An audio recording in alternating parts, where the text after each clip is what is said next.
Drejtoria vendore e policisë Shkodër ka bërë publike ngjarjet kryesore të regjistruara gjatë 24 orëve të fundit, ku spikasin raste të shkeljeve në qarkullimin rrugor, një aksident me të lënduar dhe disa incidente të tjera. Specialistët e sektorit të qarkullimit rrugor arrestuan në flagrancë një shtetas 48 vjeç, banues në fshatin Juban, pasi u kap duke drejtuar automjetin në gjendje të dehur.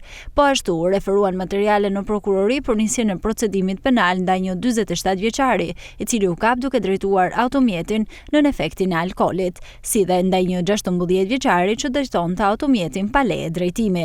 Ndërkohë në aksin rrugor Shkodër-Mjedë është regjistruar një aksident rrugor ku një automjet është përplasur me një kamion. Si pasojë e përplasjes janë dëmtuar lehtë 2 pasagjerët që udhtonin në automjet. Në një tjetër rast, specialistët për hetimin e krimeve referuan materiale në prokurori pasi një 34 vjeçar dyshohet se është vetëlënduar me mjet prerës në banesën e tij.